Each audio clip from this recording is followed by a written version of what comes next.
Hello and welcome, I am Arumba. Thank you for joining me. Let's do another episode of Arumba's Assay. We're going to do a save from a gentleman named Unfaced, who has given me a save as Moldavia. He says he uploaded a save attempt from a run for the Dracula achievement and can't seem to get the Ottomans off of his back. Can you please take a look and help me? Any tips are welcome. Thank you very much. Okay, so I'm taking this save here because it's not like some of the other ones we've done recently where there were some like glaring new player mistakes. This is just a tough achievement, and the guy is doing what he can, but he's having a hard time playing against an AI that's adjacent to him, hostile, and stronger than he is. And that's actually something that I really enjoy talking about because there's a lot of different things you can do to try to break them apart over time. He's also currently losing a defensive war against the Ottomans. The Ottomans have attacked over the province of Bessarabia, and they have had it occupied, it looks like, for quite a while, since 1488 September, so about, a little bit over a year and a half, year and a couple months, year and about 15 months. So they've had the war goal for a while. They're getting a ticking war score.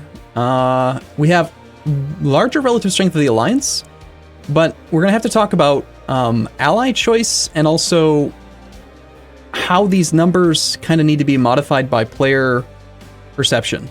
These numbers look good, right? This is a war that we should theoretically win. But no. That's the problem. There's a lot of issues with this that I want to address. So first things first, let me pull up my notes. Okay. So I'm not going to go through these in any particular order. I just wrote them down as I was looking around. So I don't want you to think that this is like highest priority thing that needs to be taken care of. But one thing I noticed, and I think this is a big deal, we have got 2 promoted culture slots that are not currently being used. And I want to talk about why I spend so much time on this every time I'm doing these episodes these days. These slots are incredibly valuable for a couple of reasons. Number 1 is money. Number 2 is manpower. Manpower equals money. So money.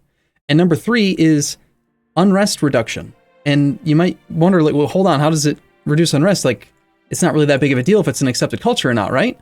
Well, you got to remember that it does a lot of things here. Not only is the local unrest +2 in a non-accepted culture, you lose the 33% tax modifier, 33% manpower, sailors, who cares about them? It's not a real mechanic.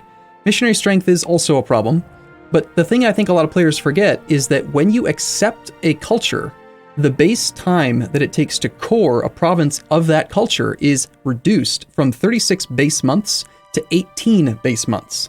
So that means that when you're at war in the future and you're conquering land that you are already accepting, it will take you far less time to core it, which reduces the amount of time with high unrest from uncored lands and overextension and all those other problems, which overall reduces unrest not just in those provinces, but in every province in your whole country.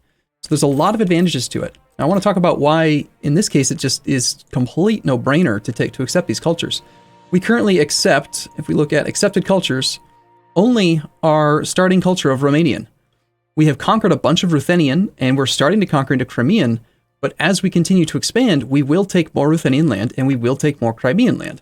So we can take advantage of this in a whole, all of the different ways. We're going to get more money, more manpower, and we get the 18-month coring when we take this land from Lithuania and Crimea in the future. So even though we are close to needing to take tech, we're 2 years at a time right now in Diplotech, and we're going to probably want to take this tech at some point in the near future. We're going to go ahead and immediately spend some Diplo points to accept these cultures because it just has to happen. Like, we need to accept those cultures. Okay, that's the first thing that I noticed. Okay, we have an amazing ruler. We have a 465 ruler named Alexandru Musat. He is fantastic. Lawgiver, righteous, great stats.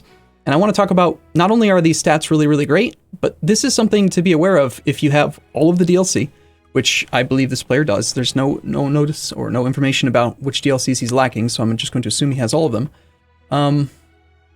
When you have really, really high stats on your Monarch, that is when you want to make sure to stay above at least one stability.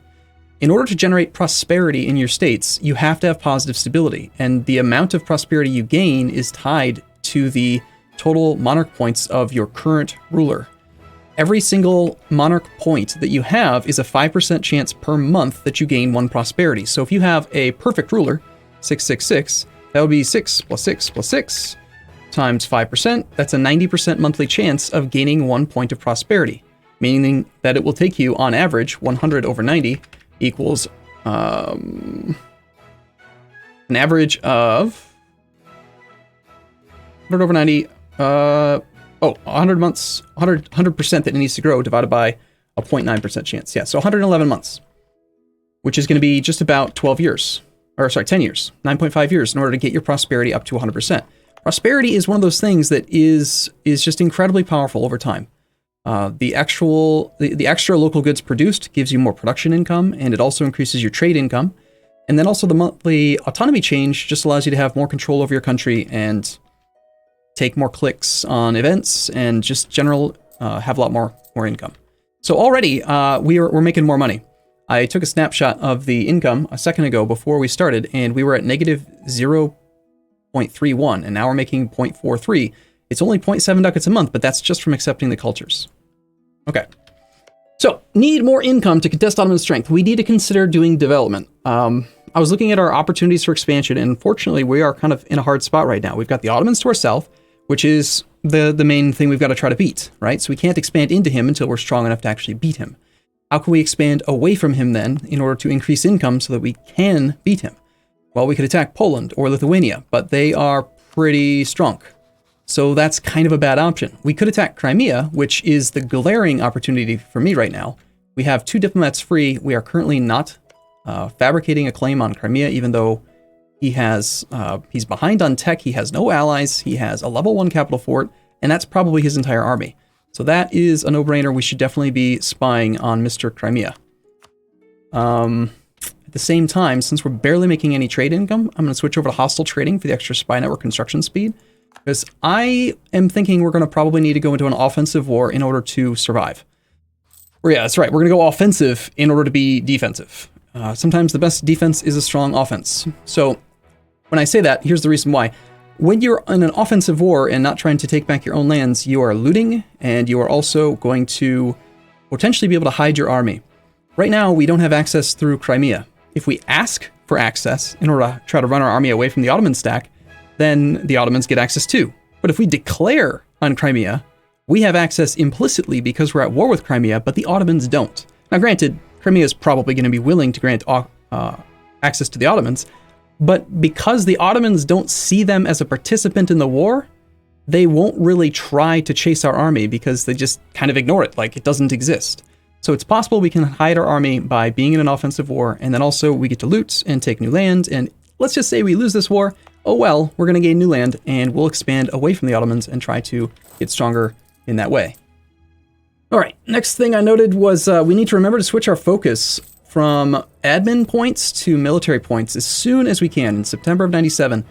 Right now, this player is going for an offensive idea group first. There are 2 ideas in. I'm not going to change that because it'd be a loss of points at this point. But if you're going to do a military group first, you have to focus mil. You cannot fall behind on military tech if you have a hostile neighbor that is stronger than you. It's dead. It will kill us. So we have to make sure that we can keep up on tech and try to power through that military ID group. So we need to focus mil. And with that in mind, we need to at least make sure we have a level 1 military advisor, preferably level 1 of everything.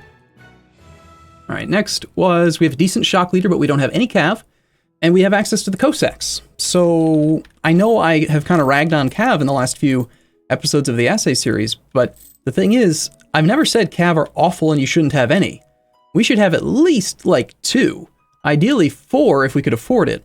But when you have access to, first off, 10% bonus combat ability from the Cossacks, second off, actual Cossacks troops, which have a modifier to, I believe it's shock damage dealt, like, you can't really pass up on them. So we need to get some cav, and we need to increase our income, and beyond that, we need to survive this war. So I'm going to play this one out. We're going to get started playing it, like, right now. There's a couple other things that I want to mention before we unpause and try to play through it, but we're pretty much there. So next I want to take a look at this. I want to just mention this. This is something that I think a lot of people are unaware of. Different tech groups have different types of units, right? So what this is showing you is that unit pips by tech level for infantry. It's a complicated graph, but just bear with me. Right down in the very bottom left, you can see it says Anatolian in red. like a bright red, and then 2 more to the right of that, it says Eastern in yellow. And if you look closely at this graph, go ahead and pause the video for a second if you want, you'll see that the yellow line is lower than the bright red line for most of the game. There's only a couple points where we take the lead over the red. In this case, Anatolian, by the way, that is the Ottoman tech group. Same thing with the cavalry. Anatolian is better than us. We are worse than them almost the entire game. And that's just something you need to be aware of, is that not only do you have to consider that the Ottomans have a better general, more troops, more money. They have a 3544 leader right now. They also have that pip advantage. So when the units are better, it's effectively like, we have a total of 1, 2, 3, 4, 5 pips. They have, I believe, 6 right now on their cav, and they have 1 more pip on their infantry as well. That's basically the same thing as having an extra pip on their general. So when you see a 3544, you kind of got to think of it as like a 4-6 because of those pips that they have on the infantry and the cav.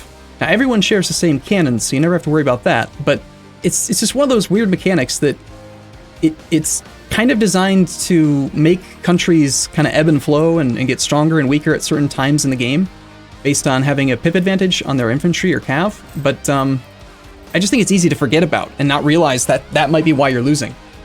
Now, next up, I also wanted to assess why we are having such a hard time actually going toe-to-toe with the Ottoman armies. Why are we losing this war when we have twice their infantry, equal cav, and we do have a disparity? We have fewer cannons, but we have a lot of dudes, right? Well, the problem is that our ally is Muscovy, which is Russia. It's just infantry, and he's an idiot. And his armies are bad. They're just bad. So if we look at the actual army comparison screen, and we look at allies, and we sort by morale, Muscovy has a disparity in morale. They lack morale. We lack morale. Bohemia lacks morale. Ottomans are like way the hell up there. They have 4.73 morale right now from the base of 3. Their armies are killing it. They are so strong right now. They've got a golden era. They've got a morale of armies advisor. They've got high army tradition. They've nearly maxed out their prestige. And of course, they've got 80 power projection. So they're kicking ass.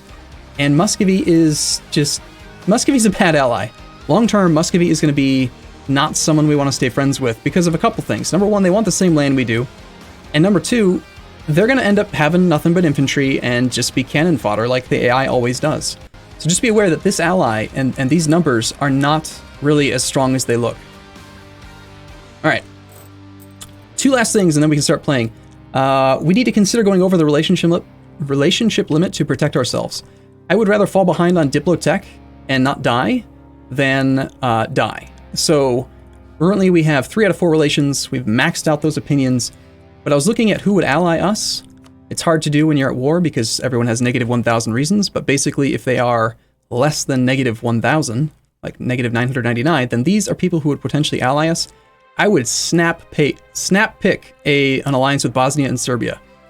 I know they're weak, but hey, they're going to offer a 5 to 10 stack each, and they're going to be cannon fodder. The Ottomans are going to go after them and try to separate piece them before they come and murder us. And also, if we can make it so that the Ottomans are having a joint truce with all of these countries at once, it's going to slow down their overall expansion. If we leave them on their own, then the Ottomans are just going to go murder these guys, and then they're going to come back and murder us, and then they're going to go back and finish murdering them, and they're just going to keep expanding in every direction. So we're going to take an alliance with these guys as soon as we are able to get out of this war. Okay, and then one last thing is, again, I think this is a tough thing for people to really fully understand. We're collecting from 2 nodes. This is a mistake. Collecting from Constantinople, making 0.09 ducats is not worth it at all. We'd be far better off transferring from trade over here in an inland node and steering more money toward our primary node than trying to collect in Constantinople. So we're going to take the merchant that is in Constantinople right now, and we're going to send him over to here. Okay. So, what next? We do have some debt. We've got 361 ducats in debt. We got to fix this lack of military advisor issue. Even though we have barely any money at all, I would rather solve the money problem after this war is over. I don't want to fall behind on military points, and I need these manpower as well, so we're going to hire that guy. I'm not going to hire any of the Diplo guys just yet. I want to talk about this guy, the yearly inflation guy. He is like one of the best budget advisors that there is. The fact that there's a half price level 2 is also quite appealing to me, but we really can't afford to go to a level 2 just yet. So the thing about a yearly inflation reduction guy, and just bear with me on this math, over the course of 20 years, the yearly inflation reduction will add up to 20 times 0.1 equals 2 inflation. Okay, with me so far? If you were to click this button, it costs 74 admin points to reduce inflation by 2, which means that over 20 years, the yearly inflation advisor effectively gives you 74 extra admin points. 20 years is 240 months. 74 admin points divided by 240 months is 0.308. So what you need to look at is when you have inflation and you want it to go down, this guy is effectively a 1.3 Monarch Point advisor for the price of a level 1 advisor. Are you with me? Like he gives you more Monarch points based on the fact that if you were to do the click, if you were planning to do it anyway, he's going to help you out in that way. And since we have inflation and I'm going to want more admin points, I'm also going to do this. I'd prefer to not get loans though. And I know we're going to have a battle here. I picked up the save one day before this combat arrives. I would not have probably taken this fight right now. I don't think this is a high priority, but we're committed to it, so we kind of have to do it now. If we could get a Morale of Armies advisor, I would prefer that right now, but it is what it is. All right, last things coming up, and then we're going to go ahead and play for a while. We have the Icon of Saint Michael. We are Orthodox Faith. We only have 5% Patriarch Authority. Manpower recovery speed and discipline +5 is decent. I'd probably be looking at the Icon of Christ Pantocrator if it were me, because we're not going to be able to beat the Ottomans with discipline. We just can't. It's not going to happen. Not until we are making more money than they are. And if you look in the ledger, they are making currently well over 15 or so times our income. So yeah, I mean, granted, half our country is occupied, but we're not going to beat them on discipline. We need to beat them on economy before we can beat them on the ground. And so to do that, I want to do things that are going to make us more money, and we're going to try to get our allies to defend us before we worry about trying to beat their army directly. So let's go ahead and start playing soon. We want to do a couple clicks if possible. We can seek support amongst the clergy to get some more Patriarch Authority, which would be fine. The clergy are currently only giving us a 15% national tax modifier. They could give us 20% if we boosted that up a little bit. I don't want to do this until the battle's over, though, because it's going to cost us prestige. Prestige equals morale of armies, so we'll wait on that one. But down here, I want to talk about the Cossacks. We're going to supply arms in order to get some extra loyalty and influence. That's going to raise their influence up to 40%. That also raises the cavalry combat ability bonus. And now that they are at 40%, we have the ability to raise a Cossack host. For the cost of 15 loyalty, we get 2. The number of cav that you get is directly equated to the amount of provinces that they own. So since they have 2 provinces, we get 2 cav. If we wanted to try to grant them more land, we could do that, but I don't think that we have any land that can be granted right now. And also, I don't really want more than 2 cav anyway. So let's go ahead and raise a Cossack host. These troops are going to come down, and I just want to briefly talk about these guys. They have the same pips as a regular cav, the Stratiati Cavalry, but they have that shock damage bonus of 10%, and also we have our 15% cavalry combat ability, and next tech, we gain 0.8 cavalry shock and only 0.25 infantry fire, which means that our cav are going to be hitting at a 2.0 multiplier on shock damage, which does make them much stronger right now than they are going to be in the future, right? I mean, this is the time for cav to shine, and we have the right type of cav to do it. All right, so we don't need to improve with these guys because they'll already accept an alliance. We want to take a look at the Ottomans' natural enemies in order to decide who our natural allies are. Ottomans hate Austria. They hate Mamluks, Austria, and England, and the people who hate the Ottomans are Austria, Mamluks, and the Timurids. We need to try to work toward an alliance with Austria. Somehow, Austria has lost the empire title. They gave it to Bavaria, but we're going to improve relations with Austria for now. And I think rather than try to rush and do anything else right now, I'm going to take a break here. And in the next episode, we will start playing. So, as always, thank you for watching. Hope you guys are enjoying this. And next episode, and possibly the 3rd and 4th, if we keep going, are going to be all gameplay. All right, thanks for watching. See you soon.